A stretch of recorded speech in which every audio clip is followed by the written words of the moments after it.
What is up, everybody? So today I have a very cool video coming for you guys. I'm really excited about this modification to go on the truck.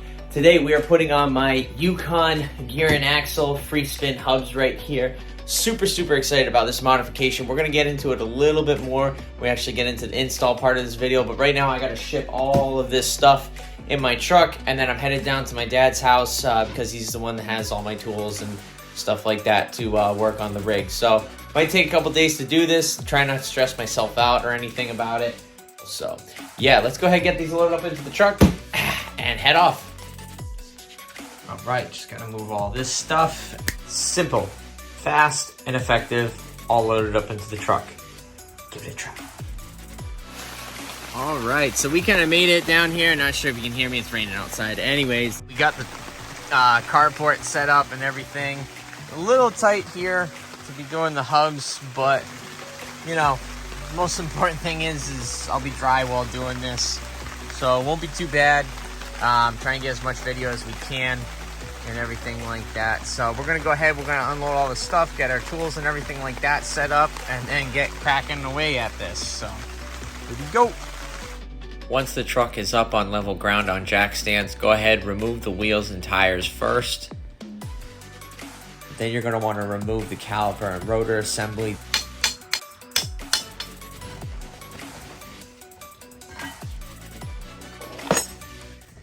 Super useful. I don't know if this is going to be a voiceover, if I'm going to... Probably will be a time-lapse voiceover or something. Once that's all off, then go ahead and remove the 4 bolts that hold the factory hub onto the steering knuckle. Turn this a little bit here.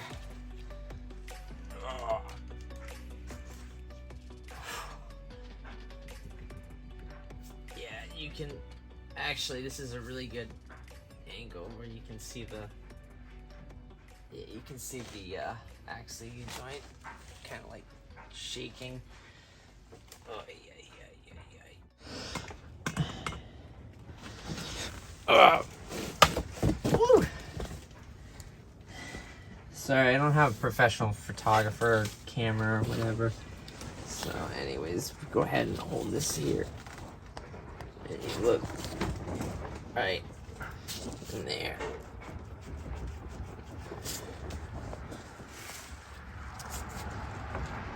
So see how this one moves back and forth and this one here stays still? That's not good. That means, you know, your needle bearings and stuff like that in here are going to be shot, and that's why that moves around quite a bit. You know? So, yep. Anyways, we got 2 more bolts. Going to have to turn the knuckle just a little bit more this way, so that way we can access to here on this side. Now, once you have those 4 bolts out, there's a couple little tricks you can do to get the hub off. You can put like a socket on it and turn the wheel so that way it pushes the hub out. You can also do what I did, which was just take a hammer, maybe a chisel, and beat the thing out of there and get it out that way.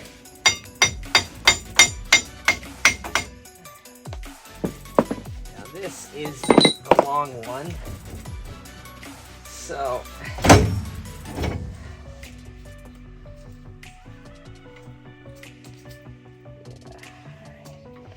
So this is the long one, so it's gonna be a little awkward trying to get this thing out and whatnot.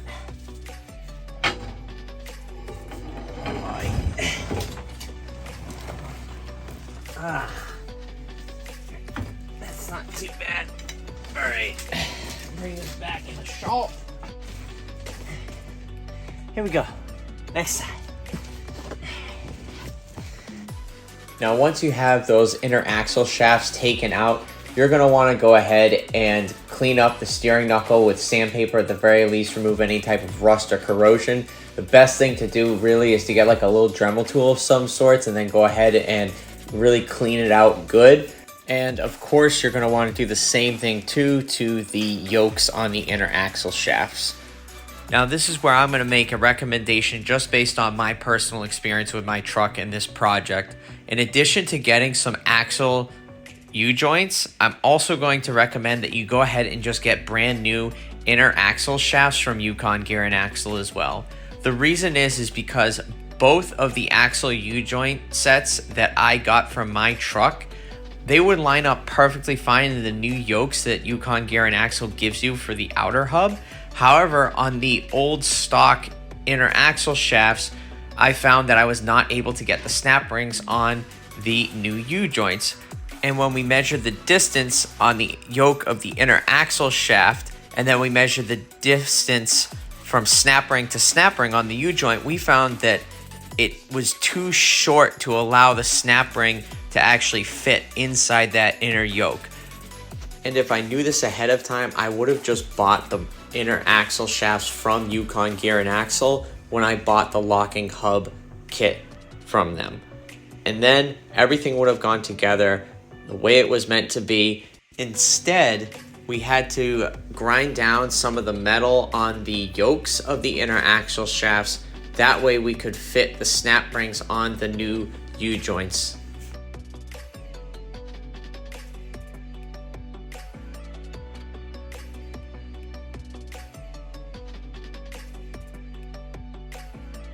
Once you have those universal joints installed and the axle shafts put together, go ahead and install the dust shield as well as the seals that go on the dust shield.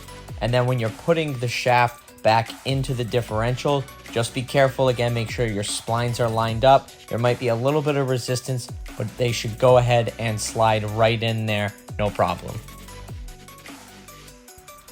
Once you have your axle shaft reinstalled, go ahead and coat the steering knuckle with plenty of anti-seize grease.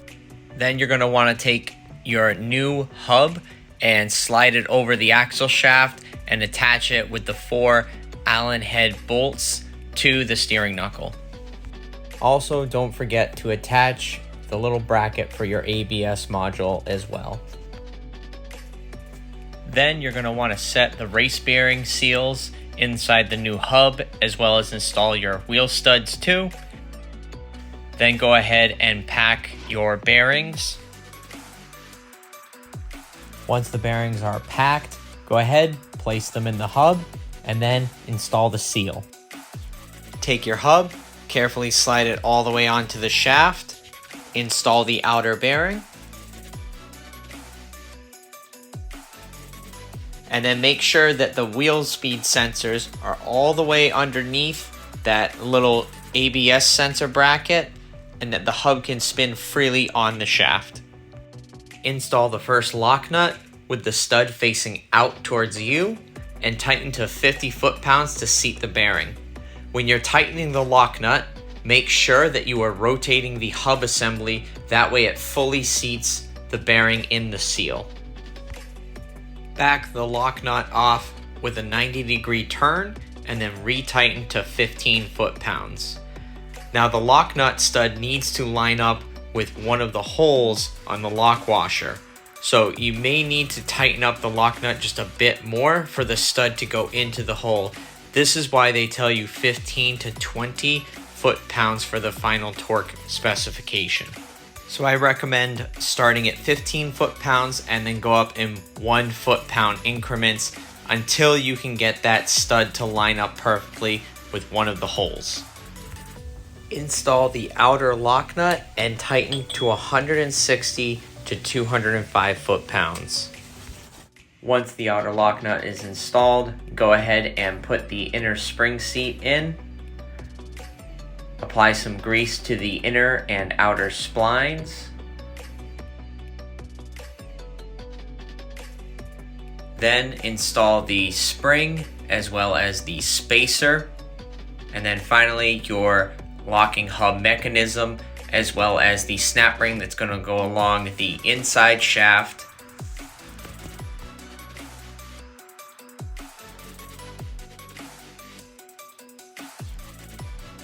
Make sure the snap ring is fully seated inside the groove. Next, you're going to install the outer portion that connects to the locking hub switch. So you're going to put those two pieces in and then push them in and install the outer snap ring. Again, like the last one, make sure that it is fully seated inside the groove. And lastly, on your locking hub switch mechanism, grease the O-rings. And then on the metal ramps, you're going to want to make sure there is plenty of grease loaded up on those. When you install the locking switch, make sure that the arrow is pointed up in the locked position. Then install your Allen head screws and tighten to 20 inch-pounds. Make sure you don't over tighten them, as this can mess up the locking mechanism. Yukon Gear and Axle has a great install video you can watch as well, and I'm going to go ahead and put a link to that in the description below.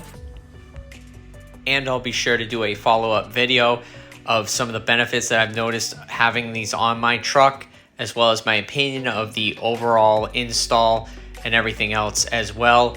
One thing I've already noticed just in the last couple weeks that I've had these on my truck is the improved fuel economy, which makes a huge difference, especially with today's fuel prices. As always, thanks for watching. Be sure to like, share, and subscribe. Comment with any questions or videos you might want to see. And then also be sure to follow me on Instagram at Muay Thai Mechanic and at Blondie_5.9. Thanks for watching.